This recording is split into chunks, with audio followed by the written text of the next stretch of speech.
Of course, I'm Pete Godinez Sr. I finally made it. Made the Hall of Fame. It only took them 55 years to finally remember me, but better late than never. I was starting to think I'd get this award posthumously, but it's more fun to be here, you know, and drink and socialize and reminisce with all my buddies. I've got to say, I'm so pleased to be honored this way. Never thought I'd make it, but okay, I'm here. I'll celebrate with everybody. I graduated in 1957 in electronics. I came on a track scholarship to Cal Poly, and then it was kind of a marginal scholarship, so I switched to boxing, which was much better. It's a bigger sport, and did well at that. Went to the NCAA finals twice, made sophomore of the year and a few other things like that. So I had a successful career at Cal Poly, and of course I graduated in electronics and got a nice job in the industry. I think my claim to fame, I'm the only person ever to graduate in electronics engineering on a boxing scholarship. I'm the only one. I've never met anybody that challenged my statement, because, you know, most boxers were physical education or agriculture. There weren't too many engineers that were boxers, so I guess that's my claim to fame. I have to add senior because there's another Pete Godinez here, I understand, also, you know. Yeah.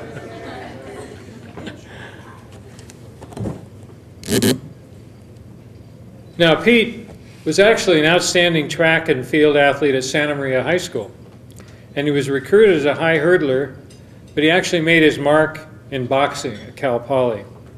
He earned silver medals in the Pacific Coast Intercollegiate Conference as a sophomore and a junior in 1955 and 1956, and claimed a bronze medal in the NCAA Championships at Madison, Wisconsin in 1956.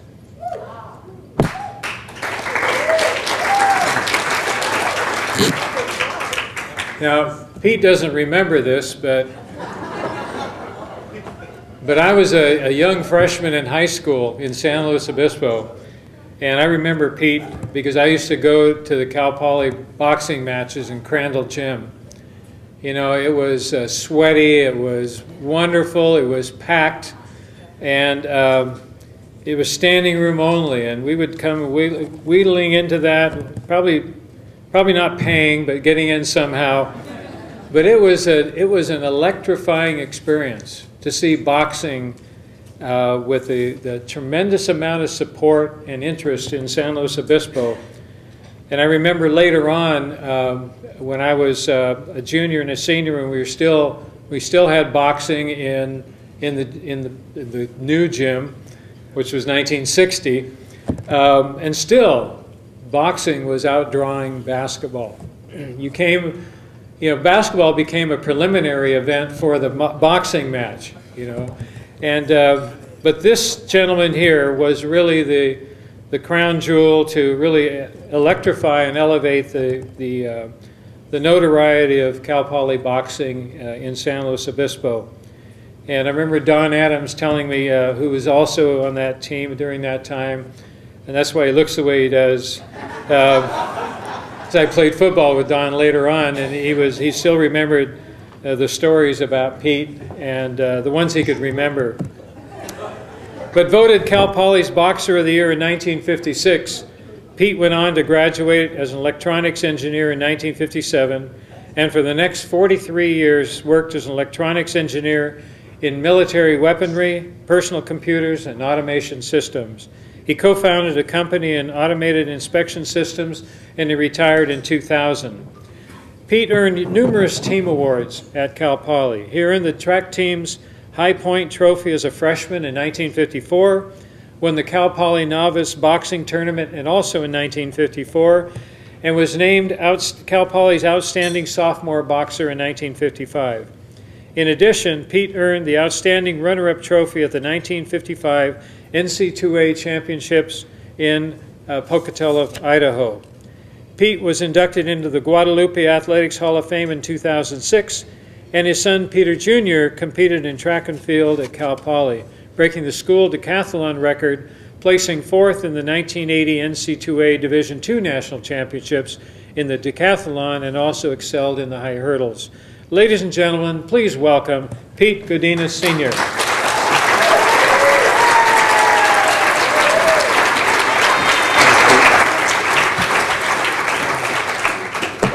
Wow, I made it 55 years later. I mean, what took so long, Steve? But I am grateful to the whole committee for electing me. I really am honored. In fact, I was getting to think that I would win this award posthumously. Please allow me to introduce my family. My wife, Patricia.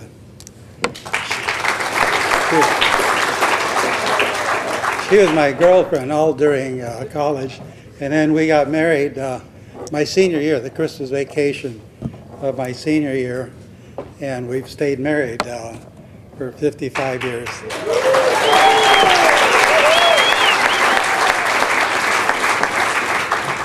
Of course, you've heard about my oldest son, Peter.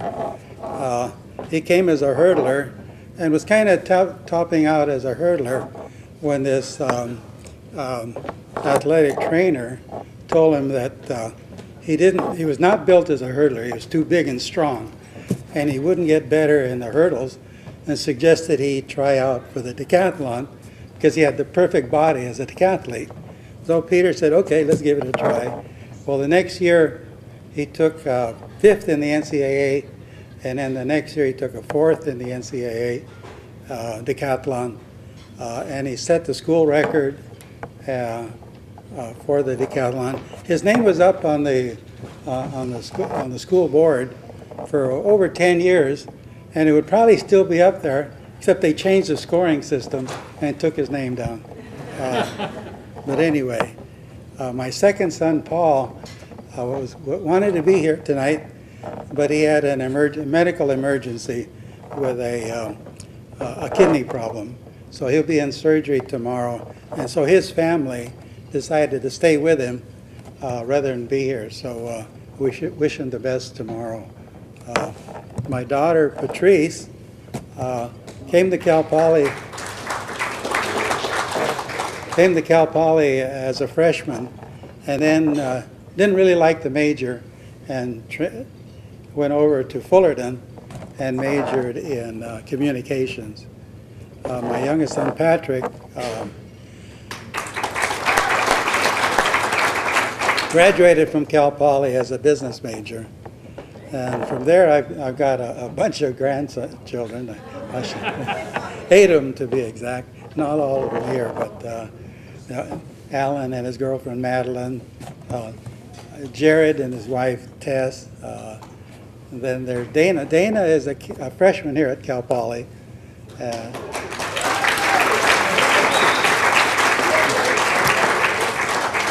And my other granddaughter, Alexis, who's over here. So we're definitely a Cal Poly family. Did I miss one of them?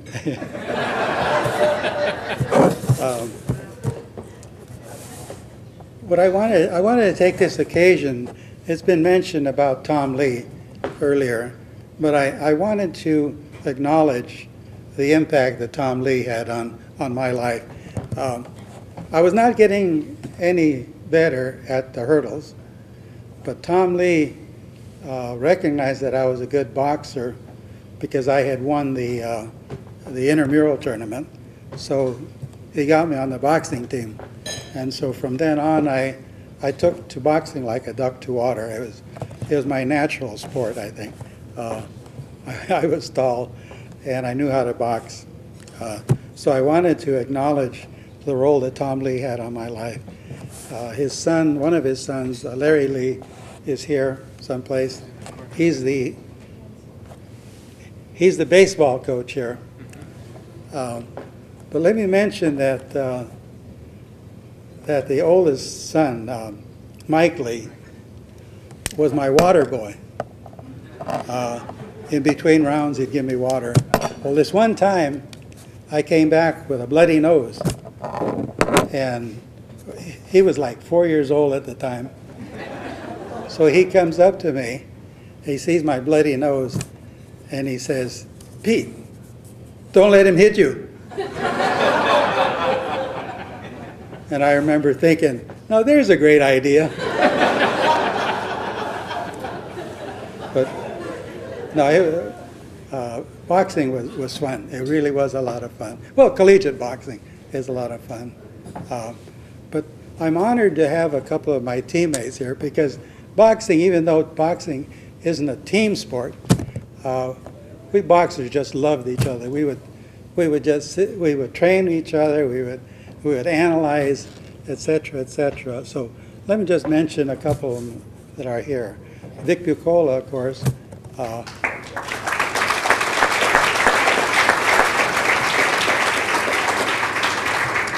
Vic was part of that really great 1953 football, undefeated, untied, nationally ranked. But he was a junior. So during spring training of the next year, he broke his leg and couldn't participate his senior year. So he came to me and he said, "Pete, I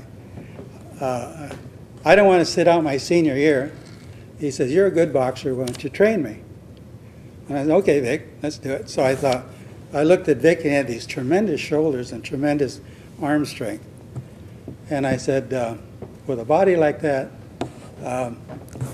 you ought to fight like Rocky Marciano, a good left hook.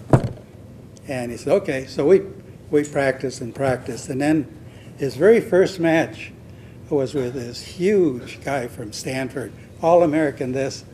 The guy was about 6'5", 250 pounds with no fat, you know. And so I said, his name was Bob Berkey or something. But anyway, I said, "Vic, a guy like that is big, strong, and slow. So the first thing you should do, the first thing a big guy does is stick his arm out. And most people back away." I said, "What you're going to do is when you see that slow left jab come out, you step into it, step to the left, plant your left foot, and with all your might, swing your left hook." So, and we practiced and practiced. I pretended I was Berkey. And so when the time came, sure enough, the Stanford guy put his paw out there, and Vic stepped in and whammo, just cold-cocked him. And the guy was falling, but he grabbed Vic to prevent from falling to the ground. And the funny part of it is, as this guy is holding Vic, Vic looks over to me and goes,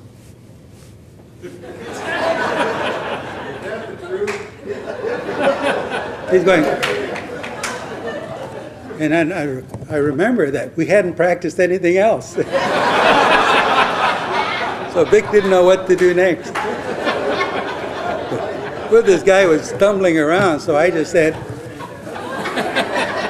both hands, you know. And Vic just pounded this poor guy, pounded him, you know. The guy was too stupid not to fall down. So Vic won that one. So I still remember Vic looking at me going, what next? My other fond memory is Frank LaDuca. Frank is here over there. Frank fought one weight above me at 147. Believe it or not, I was 6'1", 139 pounds. My natural weight was 150, but I would drop to 139. See, somebody else cuts weight. Yeah. Well, I was skinny to begin with, and then to drop 11 pounds, I mean. But anyway, some people would ask me, why are you fighting at 139? You know, with your skill, you ought to fight at 147. And I said, you ought to see the guy that fights at 147. I said, I remember Frank, this one fight, he knocked this guy out with a left hook.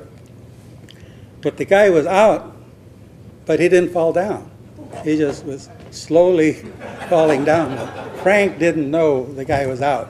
So he was swinging away, hit him 3 or 4 times about while he was falling. So I told people, well, that's the reason I stayed at 139. I wouldn't get in the ring with that animal. You know.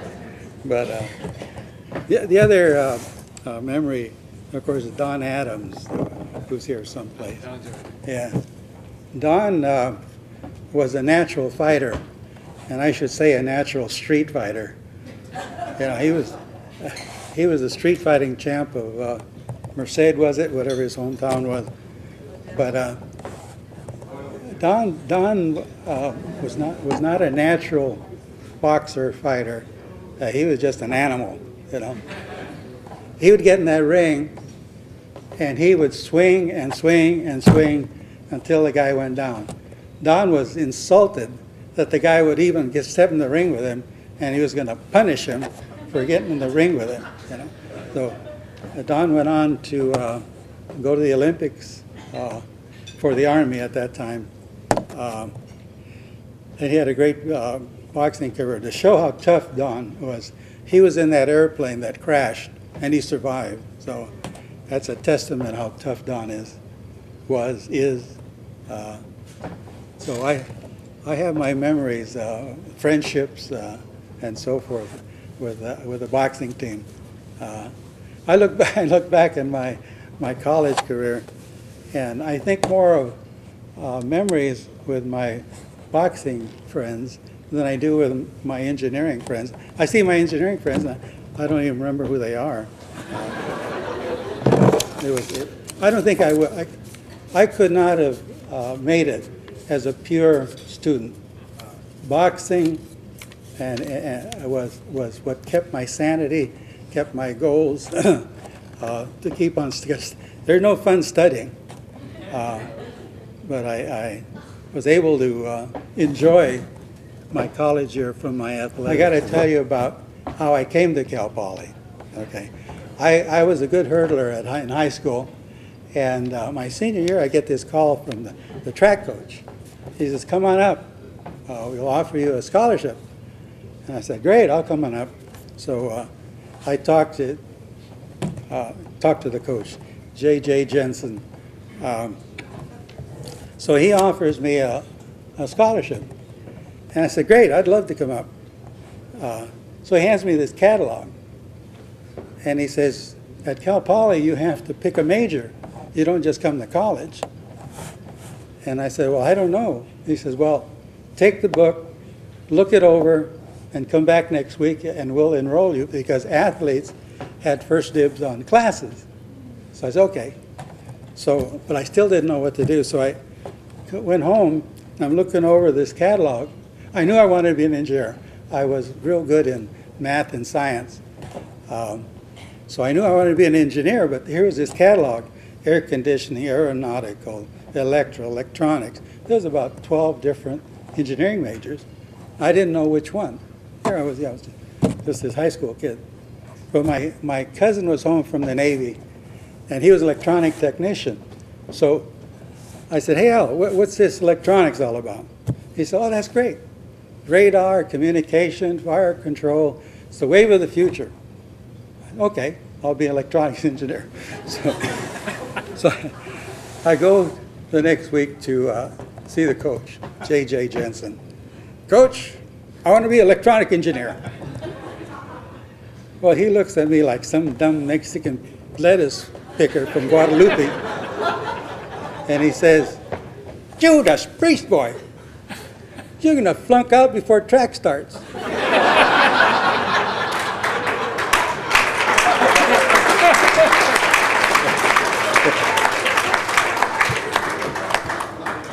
And so,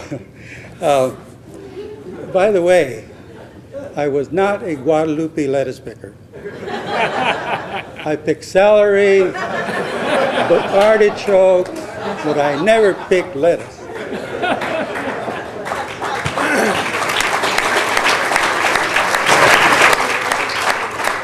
Oh, the other humorous part of my coming to Cal Poly. So, okay, I registered in advance of everybody, and then came back and attended my first class, electronics class. So I go to the cafeteria to eat. And I'm looking around, it's all guys. So I asked the guy next to me, I said, where do the girls eat? He jumps up on the table, starts banging his dish, and he says, this guy wants to know where the girls eat. You know, Cal Poly was an all-men's school at the time. And of course, the whole cafeteria starts laughing. And I'm thinking, okay, it's an all-men's school. But anyway, that's the way it got started. But actually, that worked out well for me because being an athlete and electronics major, I wouldn't have made it if there was all these girls around. But one of the things that I always remember, one of our boxing competitors from San Jose State made the statement. He says, you know, all of us guys from the other schools, we hate to fight Cal Poly. These guys are so mean. He says, we think it's because you don't have any girls, you take it out on us. So it was a lot of fun, and I did get a degree and had fun afterwards. But thank you for your attendance. Join me in welcoming the latest members of the Cal Poly Athletic Hall of Fame, the class of 2011.